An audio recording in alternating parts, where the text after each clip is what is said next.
de la forêt de Brocéliande jusqu'à Buten en Alsace. Juste après que Nicolas ait réalisé un fragment qui entremêle des univers, la magie des connexions inattendues continue à Strasbourg. Je retrouve Maxime, un cousin éloigné.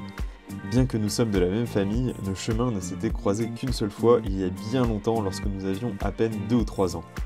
Cette rencontre a pris des allures de découverte et m'a expliqué bien des choses sur ma passion. Je vous partage quand même 2-3 mots sur Strasbourg, à la frontière avec l'Allemagne. L'architecture de cette ville est magnifique et qu'est-ce qu'on y mange bien. Là, je vais le retrouver à la gare de Strasbourg. On va prendre la T-Bahn mobile. C'est bon, elle n'a pas bougé d'un poil.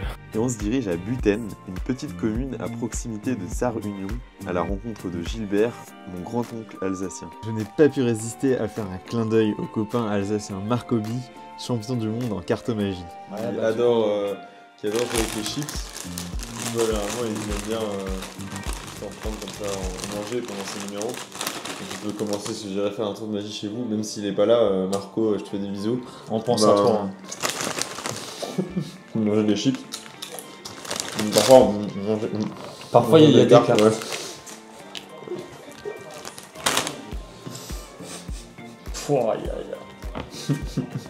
Est-ce qu'il y a une carte que tu aimerais comme ça? Le 9 de carreau. Bah, t'es magicien, hein, Maxime. Maintenant je le suis. Ouais. Tu peux prendre John et tu peux la poser sur n'importe quelle carte. Sur n'importe quelle carte. Genre par exemple celle-là. Hein. Celle-là? Ouais. Ok. Regarde.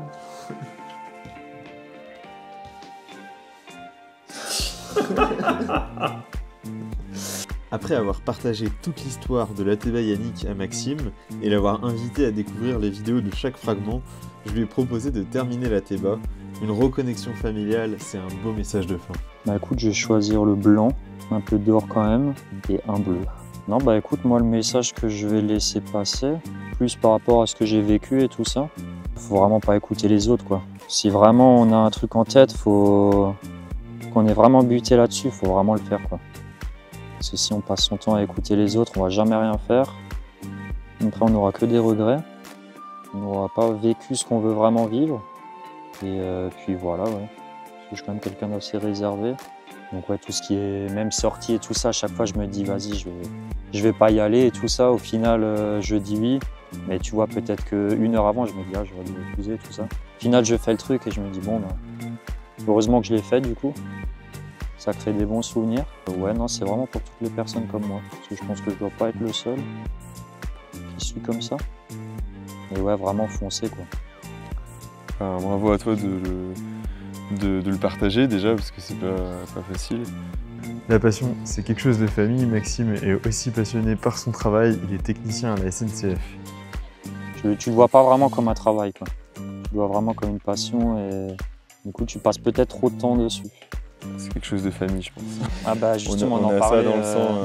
La persévérance, c'est bien quelque chose de famille qui accompagne mon grand-oncle Gilbert depuis sa jeunesse.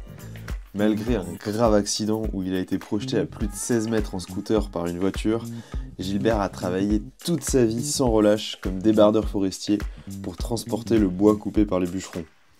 Il a de sacrées anecdotes en forêt, comme des journées à la renverse, et une collection de destinations de voyage qui m'a fait halluciner.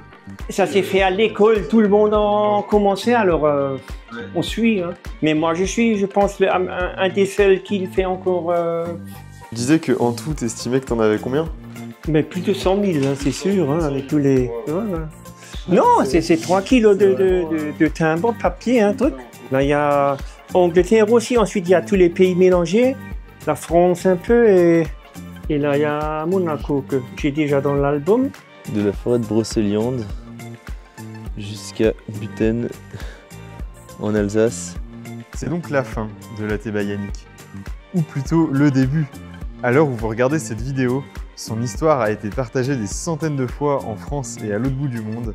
Des personnes de tout horizon sont devenues magiciens et magiciennes en l'apportant. Alors un grand merci à vous de lui avoir donné vie et d'avoir suivi ses aventures. Cela nous a offert une belle thérapie collective pour nous reconnecter à ce qui nous anime, vivre avec le sourire.